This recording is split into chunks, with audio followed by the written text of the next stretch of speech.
வணக்கம். இப்போ நம்ம பார்க்க போகிற படத்தோட ரிவ்யூ கடுகு.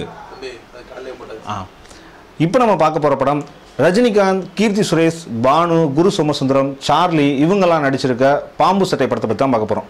ஏன்னா ரஜினிகாந்த் அப்படின்னு சொல்ல நினைக்காதீங்க, இந்த படத்தில் 75% பாபி சிம்மாவோட ஆக்டிங்கும் ரஜினிகாந்தோட ஆக்டிங்கும் கம்பேர் பண்ணோம்னா ரெண்டு பேரும் ஒரே மாதிரி இருப்பாங்க அப்படின்னு சொல்லலாம். நம்ம கலக்கப்போது யாருல பார்க்குற மாதிரி பாபி சிம்கா ரஜினிகாந்தை இமிட்டேட் பண்ணிகிட்டே இருக்காது. அதை எப்போ மாற்றுறாரோ கண்டிப்பாக அவரோட நடிப்பு வெளியில் தெரியும் அப்படின்னு நான் நினைக்கிறேன். நவம்பர் 8ஆம் தேதி மோடி ஒரு அனௌன்ஸ்மெண்ட் கொடுத்தாரு, இனிமேல் நோட்டெல்லாம் செல்லாது, 2012 புழக்கத்தில் வரப்போகுதுன்னு. அந்த டைமில் டைரக்டர் ஆடம் தாசன் உட்காந்து யோசித்து இந்த ஸ்கிரிப்ட் எழுதியிருப்பாரு அப்படின்னு நான் நினைக்கிறேன். ஏன்னா ஒரு கள்ள நோட்டு அடிக்கிற கும்பல், அதை மாற்றுறது, அதுக்கு நடுவில் வர்ற பிரச்சனை, இதுக்கு நடுவில் வந்து மாற்றுற ஹீரோ திருத்துற ஹீரோயின் அப்படின்னு சொல்லி இந்த கள்ளநோட்டை சுற்றியே எல்லா பிரச்சனைகளும் சுற்றி வருது. இந்த படத்தில் நடிச்சிருக்க பாபி சிம்கா, கீர்த்தி சுரேஷ், குரு சோமசுந்தரம், சார்லி இவங்க எல்லாரும் அவங்களுக்கு கொடுத்துருக்க கேரக்டரை ரொம்ப பிரமாதமாக அழகாக பண்ணியிருக்காங்க. அதுலேயும் குரு சோமசுந்தரம், சார்லி இவங்களோட நடிப்பு ரொம்ப தனியாகவே தெரியுது.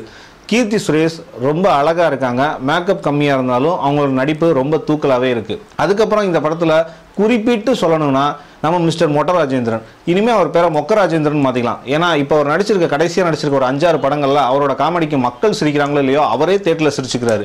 ஸோ அதனால் மொட்ட ராஜேந்திரன் சார் நெக்ஸ்ட் படத்துலையாவது கொஞ்சம் காமெடி கொஞ்சம் ட்ரை பண்ணுங்கள் சார், பசங்கள்லாம் ரொம்ப கடுப்பாகிறாங்க. இந்த படத்தில் மியூசிக் டைரக்டராக அறிமுகமாக இருக்கிறது சூப்பர் சிங்கரில் வெளியில் வந்த அஜித். அவரோட பாடல்கள் எல்லாமே ரசிக்கிற மாதிரியே இருந்தாலும் படத்தோட வேகத்தையும் பாடல்களையும் கம்பேர் பண்ணும்போது தேவையில்லாது அப்படின்னு தான் தோண வைக்குது. மற்றபடி பாடல்கள் எல்லாமே ரொம்ப நல்லாயிருக்கு. பிஜிஎம்ல இன்னும் கொஞ்சம் கவனம் செலுத்தினாரு அப்படின்னா மேபி அடுத்த படங்களில் குறிப்பிடத்தக்க ஒரு நல்ல மியூசிக் டைரக்டராக அவர் வர்றதுக்கு நிறைய வாய்ப்புகள் இருக்குது. மொத்தத்தில் இந்த பாம்பு சட்டை படம் நல்லா இருக்கா இல்லையா, பார்க்கலாமா வேணாமா அப்படின்னா, ஃபர்ஸ்ட் ஹாஃப் படம் ரொம்ப அழகாகவும் ரொம்ப விறுவிறுப்பாகவும் ஃப்ரெஷ்ஷாகவும் இருக்குது. பட் செகண்ட் ஹாஃபில் நிறையா கதைகள்லாம் பின்னணியிலேருந்து இணைகிறதுனால ரொம்ப குழப்பி சேமியா மாதிரி வச்சுருக்காரு. பட் எனிவேஸ் இந்த வீக்கெண்டுக்கு ஒரு நல்ல திரைப்படம் குடும்பத்தோடு பார்க்கலாம் அப்படின்னா கண்டிப்பாக பாம்பு சட்டை படத்துக்கு போகலாம். ரொம்ப பிரமாதமாக இருக்குது அப்படின்னு சொல்ல முடியலனாலும் பட் நல்லா இருக்குது அப்படின்னு தைரியமாக சொல்லலாம். இந்த பாம்பு சட்டையை நீங்கள் நம்பி பார்க்கலாம். இன்னொரு நல்ல படத்தோட நல்ல ரிவ்யூவோட நான் உங்களை சந்திக்கிறேன். அதுக்கு முன்னாடி மறக்காமல் இந்த மஞ்சப்பை சேனலை சப்ஸ்கிரைப் பண்ணுங்கள்.